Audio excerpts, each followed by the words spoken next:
Joe, good morning. How are you? Great, guys. Good morning. How are you guys doing? Yeah, we're doing all right, Joe. I'm sure a lot better than you. Nobody likes to fire friends and move on from people that you do trust. And, I would think, help get you here in the first place to the spot that you're at. So let's start with the process that you have to go through in order to interview new candidates. How has that been laid out by the NFL, and how do all the GMs across the league and owners across the league have to go through interviewing these prospective head coaches? Well, our process started Monday. We sent out permission slips, interview requests to teams, received those back, and we were in the process of scheduling these Monday afternoon, into yesterday. So we've been meeting, and Monday. It was Monday and Tuesday. It's like drinking from a fire hose a little bit with the tornado of information, exit interviews with the players, meeting on prospective candidates. So I feel good about our group of candidates. Feel good about our process moving forward. All right. So how many candidates have you asked permission for? I won't get into the specific number. I feel like we have a pretty good group of people, of leaders, that wide-ranging levels of experience, and I'm interested. I can't wait to get this process started and really learn about different philosophies, learn about these guys, and I'm excited to get this thing going. So is it all going to be Zoom interviews? You can't actually meet in person to person in face? Yeah, I think these first round of interviews are going to be all the Zoom, Microsoft Teams meetings to start. Oh, okay, to start. But at some point, you believe you'll be allowed to sit down with somebody that you're about to hire, right? Right, that's the plan. Okay, very good. Now, the other big question that Jet fans want to know the answer to is who is making this hire? So from your mouth to the Jet fans, who is making this hire? Well, ultimately, the decision is going to be the owners. The final decision is going to be the owner. I feel like it's my job and our president, Jaime Lehigh, it's our job to help support that and vet these candidates and get to know these candidates and really give the owner a great group of qualified candidates to talk to. Do you understand? I don't know the answer to this. I hopefully you do. Is there going to be a new structure where you are going to be running the entire football operation, where the coach is going to directly report to you, or is he going to be on this fork where he also has the ear of the owner? Yeah, I think that's going to be ownership's decision, Boom. And for me, that's not a big thing. I'm focused on the right person, the right leader for this team. And however it's structured, I've been a part of teams that had it structured both ways, where it's reporting to the head coach reports to the GM, or the head coach and the GM report to the owner. So I've been around successful teams that do it both ways. You said ultimately it's the owner's decision. We understand you can't make a hire and the owner not knowing about it, but do you envision a scenario where you fall in love with a candidate and you say, this is the guy that I want as general manager, and the owner's shooting that down? I think that's a hypothetical situation. I would say I think we're all excited to talk to these guys. I think this is going to be a very collaborative effort, and I think we're going to all come to the same conclusion at the end of the day on who the right person is to lead this team. Did you hear Christopher Johnson's comments talking about how he's sick of losing, and the type of coach that he would be looking for, or that you guys would be looking for? I did, and I would agree with those sentiments. I think everyone in this building is tired of losing, players included, and it was great sitting down with these guys on Monday and Tuesday, and I really appreciate the players' candor and and their feedback on what we need, because as you know, Boomer, the players know, the players are so intuitive, and so it was great feedback and productive meetings, and we need someone with high integrity, leadership skills, can manage the entire team, can manage relationships in the locker room, on the staff, in the building. So we can't wait to get started and talk to these guys and find the right person. Yeah, so your list of candidates are mainly coordinators. How many ex-head coaches are on that list?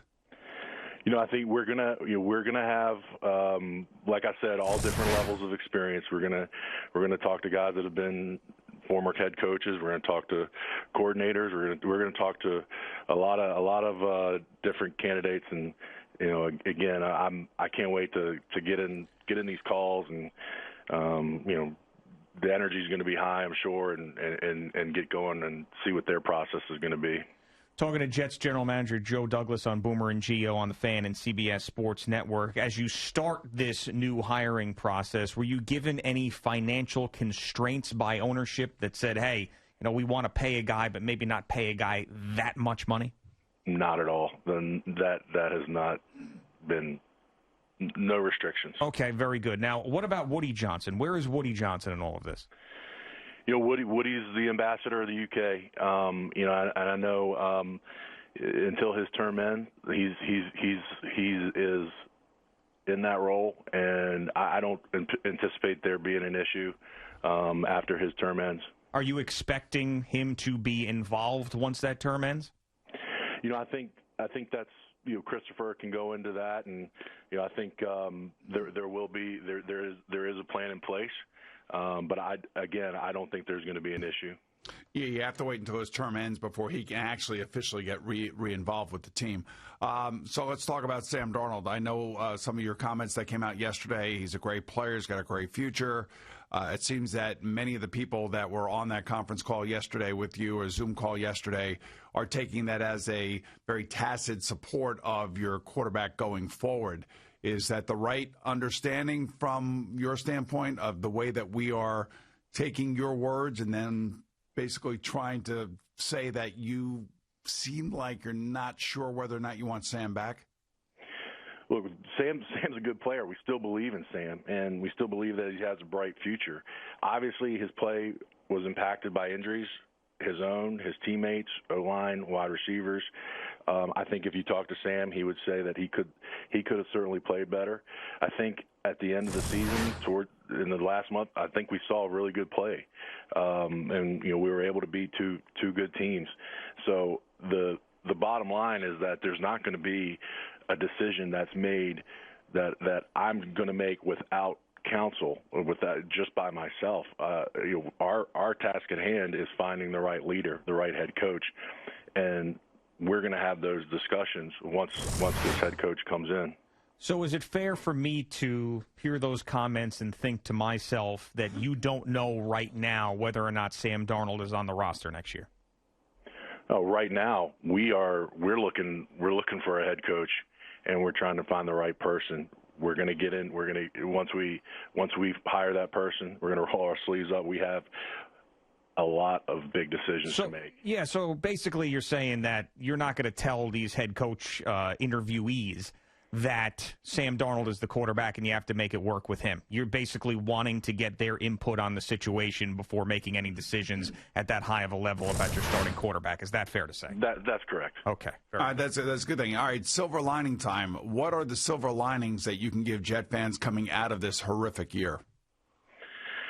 Well, silver linings, there's a lot of good people here, and I think there's a lot of good young pieces to build around. I think if you look at our interior defensive line, I think we have a really good core group of guys led by Quinnen Williams, Foley Fatukasi, John Franklin Myers. I think if you look at the young guys we brought in last year, there should be excitement on these guys. I think we have a future high-level tackle in Mackay. Really excited to have a healthy Denzel Mims for 16 games next year. I think you saw some young guys really step up in the back half of the year. It was good to get Bryce Hall off the injured list, have him starting at left corner for us. He is smart, he's tough, he has great length, and he prepares like a true pro.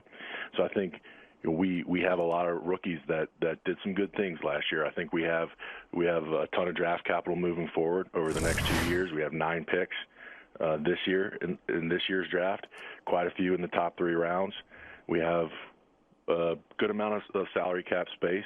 I don't think we're going to be reckless when it comes to spending, but we will be aggressive if the right guy is there. And so I think if for any coach that would be interested in this job with this market, this fan base, there's there's a lot of good things here. So, you had C.J. Mosley opt out before the season started, and I've been wondering about this for all the players that have opted out. Are you allowed to stay in contact with them, and do you expect him to be back on the team next year? I do expect C.J. to be back. I have not had a conversation with him. I plan on having a conversation with him soon, but I do expect C.J. to be back. We certainly missed him this year. Talking to Joe, last year. Yes, last year now. Yes, Joe Douglas, New York Jets general manager on The Fan and CBS Sports Network. When you're trying to find the next leader from the head coach standpoint of this organization, do you factor in the history of the organization?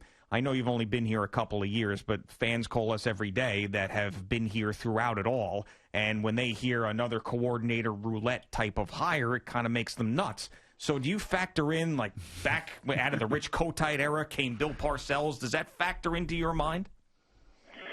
That doesn't factor into my mind. I'm like you said, Gio, I've been here a year and a half. I try to lean back on the experiences that I've had over 21 years, 15 with Baltimore, 3 with Philadelphia, and you try to piece together, what were the traits of a great head coach and a great leader. And I've been fortunate to get a lot of advice and counsel from mentors of mine to help me through this process. I would say one of those guys has got to be John Harbaugh. I know that he's in the middle of the playoffs right now. I'm just wondering if you called him and asked him about anybody in his life and whether or not they have any interest. Well, Harbs is a great coach. He was exactly what we needed when Ozzie hired him in 2008 with the Baltimore Ravens. And he was a guy that had a strong personality, extremely disciplined, tough as nails. He could handle the strong personalities of that team and those teams in Baltimore, and he was the perfect hire. But I love Coach Harbs. I had a chance to spend many years sitting right next to him in the draft meeting room, and great conversations, and he never pulled any punches, and I love Coach Harbs. It's kind of interesting. I just want to ask you a side question because you talked about Philadelphia. You were down there for 3 years, and you saw a lot of success there, and you saw what happened on Sunday night with Doug Peterson going to Nate Sudfeld for some reason. I just wonder, have you ever been around a team where maybe a general manager, goes up to a coach during the week, and I know you guys have meetings with each other, and say, look, man, we want to protect this draft pick that we have now, so we can't win this game. Have you ever been in a conversation or ever heard of a conversation that went that way? I have not. And I can't. I didn't even watch the second half of that game, so I can't even. And I'm not. And obviously, I'm not in the building, and I've got a lot of other things on my mind. But I've not been in a part of a conversation like that, so I can't imagine a conversation like that taking place. I mean, there's you have to have credibility, with the players. So that's always on my mind. When you're dealing with a position like the position I'm in. Yeah. I mean, especially with a head coach and a quarterback and a situation where the game is intense and there's playoff hopes lying on this from another fan base and all of this other stuff. Look, you know the story. I know you didn't watch it, but you know the story because it's been all over the place, and you guys don't miss anything in the NFL. Just wondering, do you think that a coach in Doug Peterson's situation loses any credibility with his players? Because to me, that's the most important thing that a coach brings to a locker room.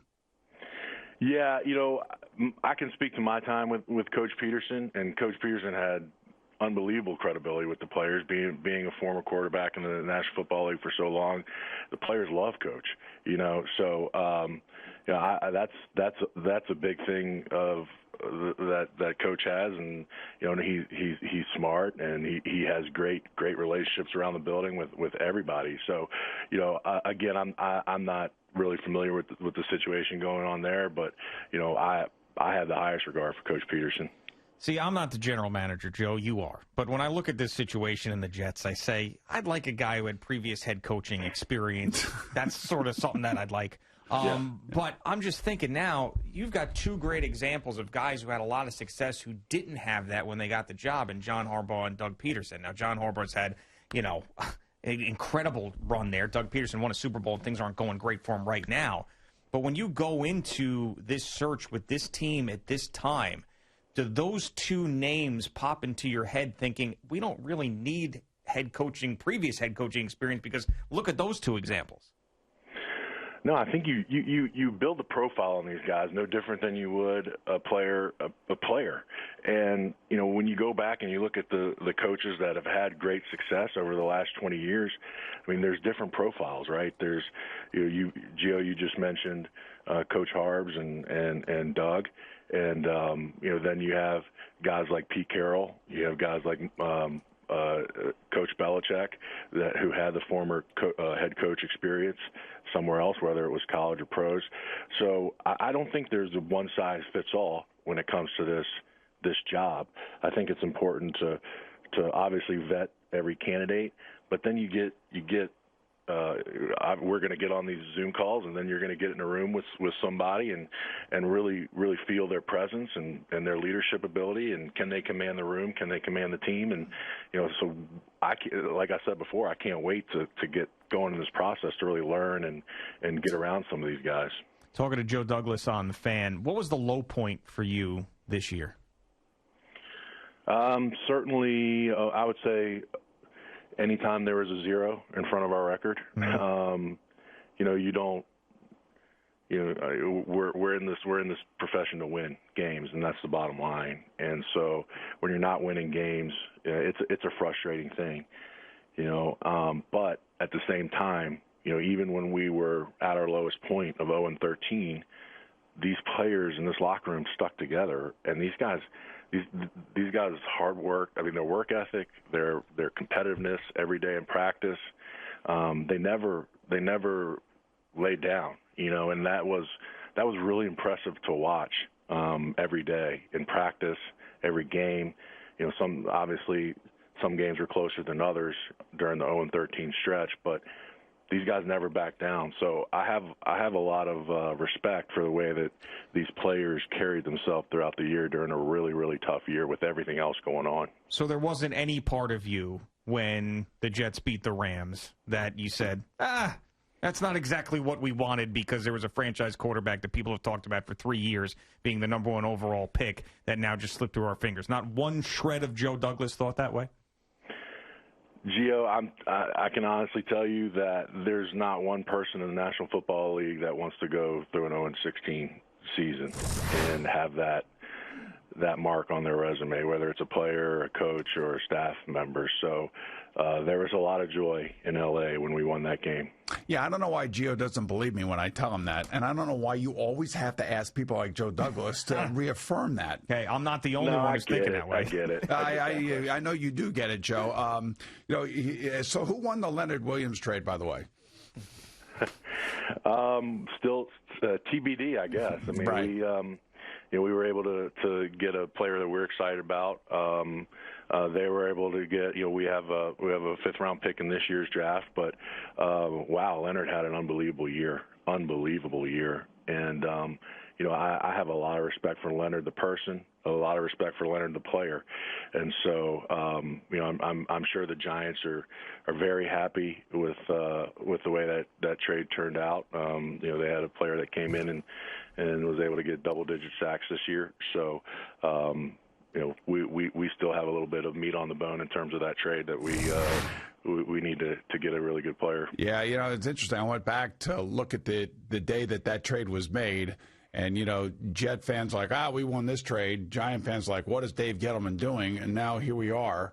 And Leonard Williams has become really one of the better defensive linemen in football, I think you could say. And I know he was a good player for the Jets. He just didn't do what he has done for the Giants. So I don't know. It's just a weird thing. He really had a great year this year, and I'm happy for Leonard, and I have a lot of respect for Dave Gettleman. So when do you guys really start diving into evaluating players in this upcoming draft? I'm sure you have your scouts out there during the season, and it was a truncated season in many ways, especially for guys like Justin Fields, who only played 7 games, but really the 7th game was just off the charts against Clemson. When do you guys really start digging in and evaluating all these different players that are going to be available at number 2? I would say May of 2020. Right. As soon as the draft is over, our group of college scouts, really our whole group of college and pro scouts, there's a lot of passion and a lot of work ethic, and these guys dived in right after the draft. We knew it could be a very odd year in football, not knowing if there was going to be a season at all in college football. So there was a lot of work done, on the 2019-18 seasons. Just there's a lot of deep dives on all these top prospects. So guys, our guys have really been grinding on all these prospects really since May. Is the Senior Bowl taking place this year? Yeah, as far as I know, Senior Bowl is taking place. It is. Okay, so all right, so you'll be able to get some of these guys in person then, at least. And, yeah, that'd be good. Right. Again, I'm not sure the exact logistics. I'm sure if we do get a chance to sit in front of a player, it'll be socially distanced. I'm not sure if it's going to be video only, if you can talk to a player. So I've got to see how that's working out. But there is going to be a Senior Bowl down in Mobile. All right, I want to ask you about one specific player. And the reason I want to ask you about this player is not if you are interested in drafting him or anything else, but how are people going to be able to evaluate him since he hasn't really played? And that's Trey Lance. That's this quarterback from North Dakota State who everybody thinks is a top 10 pick for whatever reason. All the draft pundits and all that other stuff. I haven't even really seen him play. I know he's a dual threat quarterback, and that seems to be the way a lot of teams are going now in the NFL because the college game is transferring a little bit more to the NFL game. But how does somebody like you and your scouts really dig deep on a guy that doesn't have that much tape out there? Yeah, well, first, North Dakota State's obviously a tremendous program, and they've had a ton of success over the last 10, 15 years. With a guy like Trey, and I think I alluded to it earlier. That is a guy with all this uncertainty that we had coming up that our guys have to go through and watch every single play from his freshman year up until his last game. So I know in his specific case, he's only played one game this year, and that'll be it. And you won't see him again until Combine, Senior Bowl. So we're going to keep doing as much work as possible on him. How well do you know Hall of Fame head coach Bill Cowher? I've never had a chance to meet Bill Cowher. I obviously was in Baltimore for 15 years, and those were some old-fashioned slobber knockers, and no one respects him more than me. Obviously a Hall of Fame coach, great leader, and tremendous football coach. Would you like his number? Boom, you want to talk more about him? I mean, we can get the background going now. Yeah. I don't want to get all this started all over again because last time I did, Gio took it to a whole nother level. And I'll do it again just by this question: is that someone that you would consider reaching out to? I think we're keeping a lot of options open. So look. I feel good about the group of people that we're going to be talking to. So we're going to keep a lot of options. I will say this, Joe, and I made this same offer to Adam Gase when he first got the job here. If he would like to sit down with Bill Cowher and just learn about Bill Cowher, the way he thought about things, I would be more than happy to bring Bill over to Florham Park. And Bill was all in on it. Handcuff him. No. Bill was all in on it, and I never heard back. So, look, you need to meet the guy someday. Maybe not as your next head coach, but he has a wealth of information, and he is an incredible, incredible guy. I will say that. And you guys used to hate each other, I know, because I used to hate him when I was in Cincinnati, and he was with Pittsburgh, and he's an easy guy to hate when he's standing on the sideline. So I get all that stuff. But, he's an unbelievable resource. But maybe one day you guys will get to meet, and I'll be more than happy to make that introduction. But so let me just take one more step further with all these quarterbacks that are now coming out. I'm sure you're watching some of these games. Give me your impression of Justin Fields. Did you see the game against Clemson and how he played? I thought that was a great performance. Obviously, I was really impressed with the offense and defensive line of Ohio State. I felt they really took the game over, and it certainly was a outstanding performance by a very good player in a high-profile game. Yeah, it's amazing. You just said what I thought you would say. It's always about the offensive and defensive line in your eyes. I get it. You guys work the hardest, you're known the least, but who cares? For you are the reason. That's the offensive lineman's prayer, by the way. But we, the guys that have to stand behind those offensive lines, are the guys that actually people pay to see. So I was just wondering, Justin took a shot to the ribs. I don't know if it was a rib or a hip pointer. He was in pain that whole second half. And that kid showed, I thought, that moxie, that competitive spirit, because a lot of people doubted him because of that performance against Northwestern. And now he's on the field with Trevor Lawrence, who everybody believes is going to be the #1 overall pick. I just thought his fight, his competitive spirit, and everything else really shined through in that game. Yeah, Boom, from your years of experience, and you have to be a tough guy to play that position in this league. And I've been fortunate to be around a lot of tough guys, from Joe Flacco to Carson and Sam. Sam's one of as tough as they come. Playing through his shoulder injury this year, never back down. So that has to be one of the prerequisites of the position in this league. In my mind, is you better be tough, not only physically but also mentally, psychologically. How about the one final question I have for you, and that is this question about dedication at that position. And it seems like it's taken on a whole new level over the last 5 or 6 years. And, I hear, Joe Judge over at the Giants talking about how dedicated, that Daniel Jones is. While I also see down in Washington where Wayne Haskins wasn't dedicated enough. How important is that in the evaluation process when it comes down to selecting the right players for your locker room? Yeah, I think you hit the nail on the head, Boomer. This is the most competitive sport in all professional sports, in my opinion. So you better have guys that love the game and are dedicated to their craft and are willing to put in the extra time, especially at that position, because in my mind, it's the toughest position in all of pro sports to play. There's so much on your plate. You have to be a leader. You have to be a coach on the field. You have to be a high level of physical. Your physical abilities have to be through the roof. You have to have it all from a physical, from an intangible standpoint. And so if you don't have dedication at that position, I don't think there's a lot of room for success. Well, we appreciate your time, Joe. I know you have a meeting that you got to get to. Look, man, pressure is a privilege, and this is a huge selection on your part. Hopefully the Johnson family will allow you to do it unfettered, and I wish you nothing but the best. It's not an easy job, but then again, it's a job that so many people would love to have. Yeah, I appreciate it, guys. I appreciate the time. Looking forward to this process. Thank you for watching. Please like, comment, and subscribe. And don't forget to hit the red bell so you're notified when we have new content.